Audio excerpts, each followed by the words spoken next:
এতটা কঠোর প্র্যাকটিসিং মুসলিম হতে হবে যে হাতের মধ্যে ওই যে জ্বলন্ত অঙ্গার রাখতে পারে। ঠিক আছে, মানে একজন মেয়ে আমাদের ছাত্রী পরীক্ষা দিতে গেছে, তাকে যদি বলে যে এটা খোলো, না হলে পরীক্ষা দিতে দিব না, পরীক্ষার খাতা ছুড়ে দিয়ে চলে আসবে। This is Iman, this is Iman. একজন অনেক বড় বিসিএস ক্যাডার, তাকে বলেছেন যে এই সুদে সাইন করেন, চাকরির পেপার ছিঁড়ে মুখের উপর দিয়ে চলে আসবে। দিস ইজ ইমান।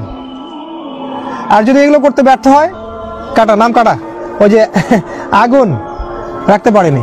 এক কথায় আসহাবুল কাহফ যেমন ছিলেন তেমন হতে হবে। এখানে কোনো কম্প্রোমাইজ নাই, এক বিন্দু পরিমাণ ছাড় দেওয়া যাবে না। আপনি এক বিন্দু ছাড় দিবেন, আপনি 10 বিন্দু হারাবেন। একবার ছাড় দিবেন, কোনোদিন ধরতে পারবেন না, কোনোদিন না। এমন জব করতে হচ্ছে যেখানে হারাম আছে, জব ছেড়ে দিয়ে ব্যাংকিং জব, কালকেই রেজিগনেশন লেটার দিয়ে আসতে হবে, তাহলে এটা ইমানের পরিচয়, ইমানের পরিচয়। আদারওয়াইজ আপনি মায়ের সাথে জেনা করছেন।